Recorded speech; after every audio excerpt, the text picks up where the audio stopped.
हरे कृष्णा। श्री राधा रानी की कृपा से आप सब भी कुशल मंगल होंगे। आइए आपने अपने लाला के दर्शन करवाती हूँ। लाला बोलो राधे राधे बेटा।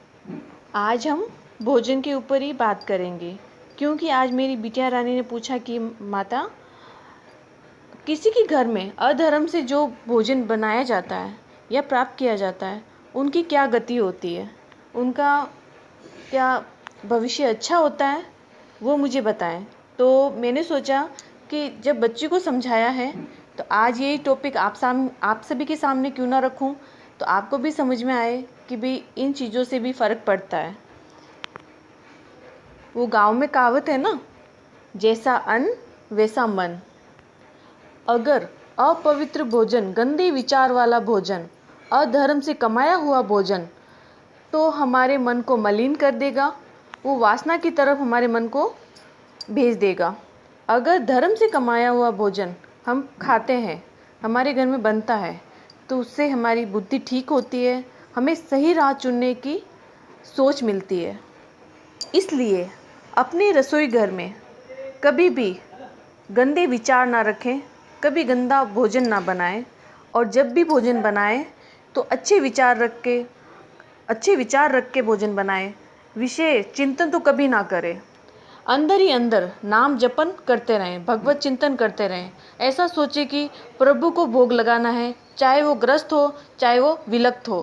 प्रभु को अर्पित करने की भावना से ही रखना ही हमारे मन को पवित्र रखता है। हम कहते हैं ना कि छूना नहीं, श्री जी का भोग है, कान्हा जी का भोग है, छूना नहीं, अपवित्र मत करना। बस वही भावना से हमारे मन में पवित्रता आ जाती है, हमारे भोजन में पवित्रता आ जाती है। और जब हम भोग लगाकर प्रसाद प्राप्त करते हैं तो हमें कभी भी बाएं हाथ को उस प्रसाद को स्पर्श नहीं करना है। विशेष वह लोग सुने जो दोनों हाथ भोजन खाते वक्त स्पर्श करते हैं, वो खासकर सुन लें कि ये अच्छी बात बिल्कुल भी नहीं है। सीधे हाथ से हमेशा भोजन प्राप्त करना चाहिए, और भोजन खाते वक्त हमें कभी भी किसी से भी अपशब्द नहीं बोलना चाहिए।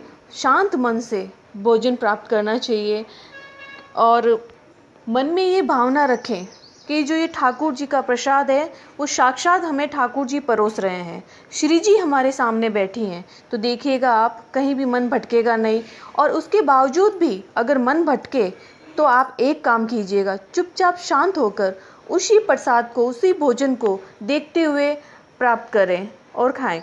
कहने का मतलब है कि जब इधर उधर आप नहीं देखोगे, मन नहीं भटकेगा, तो आपको कोई चिंतन भी नहीं होगा, बुरे विचार भी नहीं आएंगे, और किसी से भी आप बुरे अपशब्द नहीं बोलोगे या कोई बात नहीं करोगे।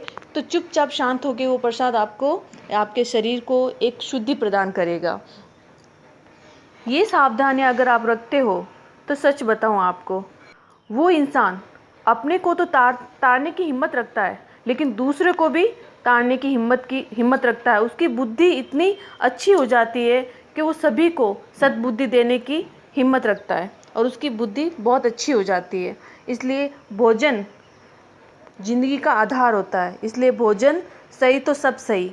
इसलिए सही ढंग से भोजन बनाएं और सही ढंग से भोजन को परोसें और जिमाएं।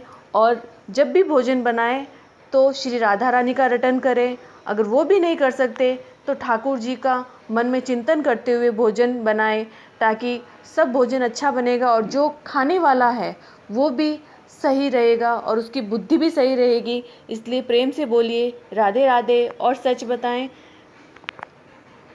अगर आपको मेरी इस वीडियो में थोड़ी बहुत भी सच्चाई लगी है और आपको लगता है कि मैं आपको पूरा प्रॉपर वीडियो बना के बताऊं कि मैं कैसे ठाकुर जी का भोग बनाती हूँ, कैसे क्या उन्हें परोसती हूँ, और मेरे गृहस्थ जीवन में कैसा क्या चल रहा है, और मैं किस तरह से ठाकुर जी की सेवा करती हूँ, और मेरे लाला अगर आपको अच्छे लगते हैं, उनका वीडियो अच्छा लगता है, तो प्लीज़ सब्सक्राइब कीजिए और हमारे परिवार को आगे बढ़ाइए। प्लीज़ राधे राधे।